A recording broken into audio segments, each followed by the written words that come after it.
Welcome back to TribPreps. I'm Eric Lee alongside Todd Sommerfeldt. We're back, high school football back in action. It's a Thursday night. Good way to open up the season. I was at Bangor, Melmin tonight. You were at Central Eau Claire North. Let's just run through some scores real quick. Weren't very many games this evening. Bangor over Melmin, 30-7. Central over Eau Claire North, 46-0.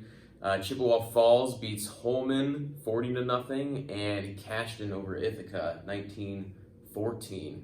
Let's just start with Central because I think a lot of people are interested to see what year two of Mason Herlitzky really looks like, and they return a lot of guys on both sides of the ball. A team that is poised to make a run at that MVC title this year. So, what was first impressions? Jackson Warren, man, that was the first impression. Came out and caught a pass and took a handoff and scored 2 plays into the game. As I was telling you, he touched the ball 6 times and had 186 yards. That's 185, something like that, but about 30 yards a pop. Wow. When he touched it. And then, he caught some passes. He had 3 catches, 77 yards, 2 handoffs were 69 yards, 2 touchdowns. Took a fake punt, 37 yards for a touchdown. He was all over the place for this team, and while it feels kind of strange just talking about him as a highlight, there were a lot of good things for Central tonight in Mitch Olson's debut as coach. Played great defense.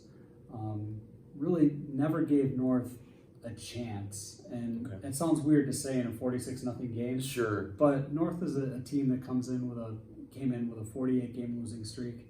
You can't let those teams build any kind of confidence, right?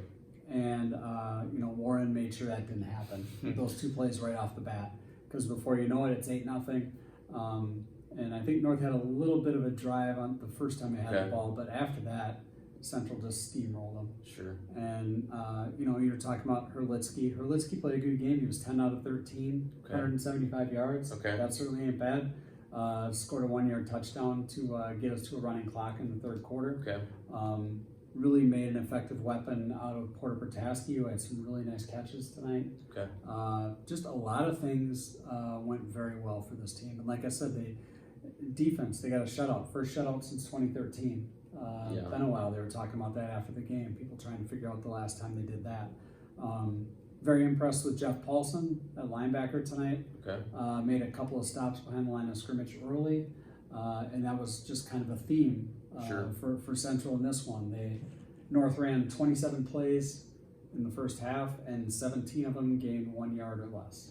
And that was straight testament to what Central's defensive line and what Paulson behind it was really able to do tonight. Yeah, you hit on what 2 of my questions were going to be, which were was Herlitzky primarily arms or legs tonight, and then Porter Protaski, because he was a guy that last year you talked about a lot, that just as a playmaker, especially in the red zone. So those were going to be 2 of my questions, and you kind of already touched on those. Yeah, he had a really nice catch in the side of the end zone for the first one, and then Herlitzky hit him perfectly in stride in the back of the end zone for the second one. And I think that's the one that made it 33-0. And really, it was broken open by that point. Sure.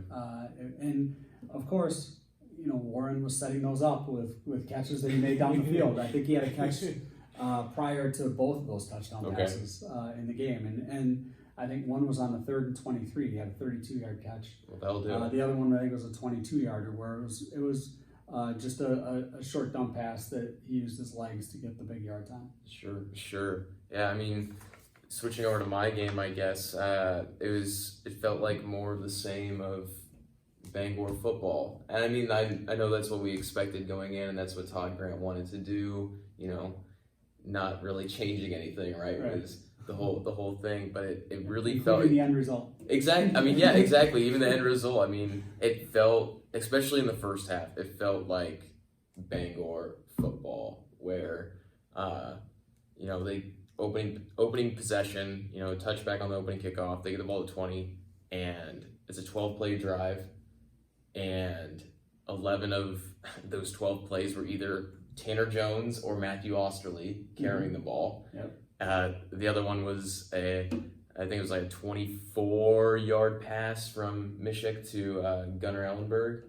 Nice corner route. He's a pretty solid quarterback. I was fairly impressed with Mishik. What's your impression of him as a thrower? Because I know Todd Grant said they might be able to do that a little bit more with him. Yeah, he was 3 for 4 tonight. They didn't try to do too much with it.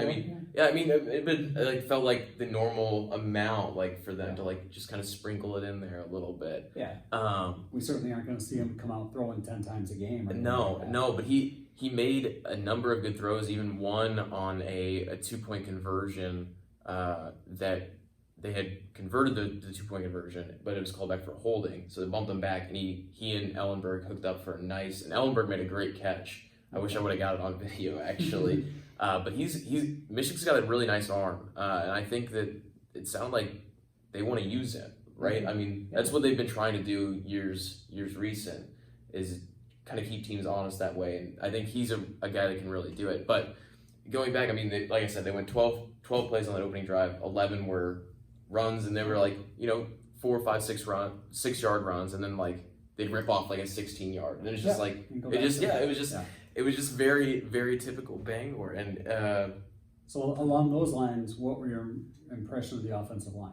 What was your impression of that? Because they talk about this might be one of the biggest, if not the biggest, they've had. I talked to Tori Lockington, Melman coach, after the game, and he said essentially like, what do they feed these kids? Like what are they feeding these kids? So as big as advertised. Yeah. And he was like, he's like, they're bigger and they work hard, and you could tell because they were pushing us off the line. There was nothing that we could do about it, and the running backs are patient. They make good cuts, and it's just it doesn't matter that that it's coming. Bangor is able to move the ball methodically, and then again hit you with a long gain every now and then. Defensively, they were pretty solid. I think they were fortunate that Melman made a number of mistakes. They were having issues with their shotgun snap. It was frequently high, and just kind of threw off some of the timing, I think, for Braden Lockington, their quarterback. They had the ball, all 3 of their possessions, Melman's possessions in the first half, they had the ball in Bangor territory, and they didn't get any points. 2 turnovers and a turnover on downs. Like I said, I mean, they weren't giving up a lot of yards per se, but I think those were opportunities that Melman certainly could have capitalized on. But in that way, I guess too, it's kind of like, right? I mean, Bangor finds a way to get out of these scenarios. That's what we're accustomed to. Melman had some momentum really, really early in the second half. First possession of the second half, they got the ball out of half, and I think it was 3 or 4 plays into the half. Rafe Radcliffe on a nice option play broke a few tackles down Bangor's sideline, and like barely in bounds on a couple of these steps. 45 yards for a touchdown, and you could tell they were fired up. Like something at halftime, like it just kind of clicked. And then Tanner Jones takes the ensuing kickoff from the 2 to the 9, and but Bangor did, yeah, exactly right. Bangor didn't end up scoring. They got it down to the 1, and they got stopped, which felt a little uncharacteristic, right? Yeah. But then they got a safety, so it was like, okay, well, they're making up for it. But then the offense kind of went into a little bit of a lull. But again, typical fashion, when the offense was in a lull, the defense came through, a 3-and-out, and then 2 interceptions, and then a Matthew Osterley touchdown run on a 6-minute drive that was only like 50 yards, where they're just chewing clock at the end of the game, and they score to make it 30-7. And so Bangor is officially Bangor again. Yeah, and we had 2 teams that won a lot of games in the spring. Bangor was 7-0.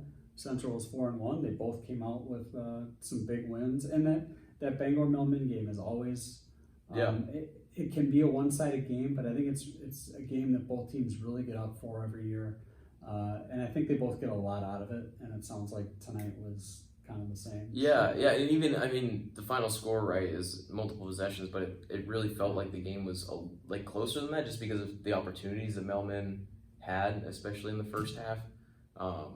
And the experience of that game is going to help Melman. Get to the Dairyland too. It always does. Oh yeah, and they've got some nice playmakers. They really do. Some guys that are really quick. I mean, Radcliffe that run. I think he only had 3 carries the whole game, but that run was like, wow, like this is a legit a nice run. And even Lockington's got a nice arm too, and he's willing to run around and try to make plays too. I mean, he's not as quick as like Hurlitsky, but it's kind of the same vibe, right? Where he's just kind of, if the ball's in his hands, like something could potentially happen, kind of deal. Okay. I wouldn't think that he's gonna, he didn't seem to me tonight at least that like he'd be the type to rip off like 50-yard runs, just like on some of these plays. Like he's probably more likely to throw the ball, but he's able to make plays in that fashion. Okay. Yeah, I mean, just elsewhere real quick, Holman. They gave up 2 touchdowns on special teams. One was a block punt. One was a kickoff return. They gave up 20 points in the third quarter.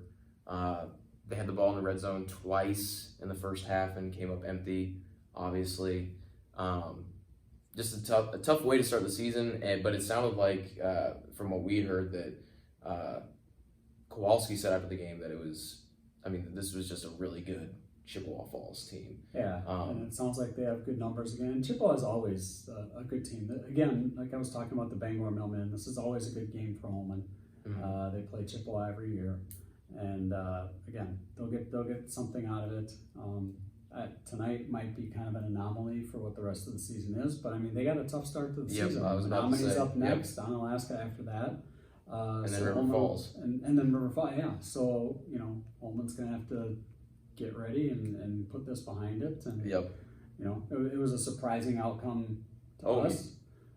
Especially final. You would not expect, 40, you wouldn't expect Holman to not put up any points and for them to allow for, it just, exactly. In all aspects really doesn't make sense. Yeah. So we'll see where Holman goes from here. Good win for Cashton to start the season. Colin O'Neill with a big game there. Yep. They're really trying to do something special this year in Cashton after getting so close to beating Bangor last year. So a good start from them. And now we'll move on to our, second night of the first week. Yeah, tomorrow night. I'll be out at Logan to see how Logan can fare against LeClaire Memorial, which has been a good team in recent years. And you'll be over in Alaska to watch that rematch with Baraboo from last year. Yep. A lot of high expectations this year for Baraboo. And high expectations are the norm in Alaska now. Right. Alaska really took it to Baraboo last year in the last game of the season. A couple of really good quarterbacks in that one. I think that's going to be an exciting game for you to go watch. Yeah, I'm looking forward to it. And there are other good games too that we're not even going to be able to be at. Like Aquinas at PDC's. I would love to see what Aquinas is going to do week 1. And GT West Salem. That's holy cow. Always a good game. Yeah. Even when they were in the same conference, and they will be again soon. But when they used to be in the Cooley, that was like a game to circle every year because it was going to be a really good one, and it always was. And just kind of like a West Salem on Alaska. Right. For years was a really good game. But that West Salem and GET rivalry is a good one. That's going to be a really good game. I think I really like a lot of what West Salem is bringing to the table this year, and interested in seeing what GET can do. Yeah. With the new coach and see how things are going to change. Right. More than exactly. anything, that's kind of what we want to see. Right. And you mentioned that Aquinas game. I almost kind of already feel like any time you miss Aquinas play, you're going to miss out on possibly something special this year. Right. We'll see how that translates into the Cooley, but a great matchup with Prairie du Chien to start off the season. So. Yeah, but that'll do it for us tonight. We'll be back here tomorrow night, Friday night. Well, I guess it's already Friday morning, but we'll be back to talk about the second night of games Friday night, and talk about where you can find all this stuff. We're doing game stories, of course, but we're also doing videos of games and photographers out at games, lots of photos. LacrosseTribune.com is the place to go to get all this stuff. We get it up as soon as we can. Each night of events, we blast it out on our Facebook feed. Like I said, it goes right on the website. There are lots of things to see there. Our YouTube channel with all the videos we do from games. Yep. Just lots of different places to find all this coverage. It may not be in the print edition. We have early deadlines and can't get it in there, so we have to make up for it by putting more on the website, and we do that happily. Yeah, for sure. So we hope to see you guys all tomorrow night on the website.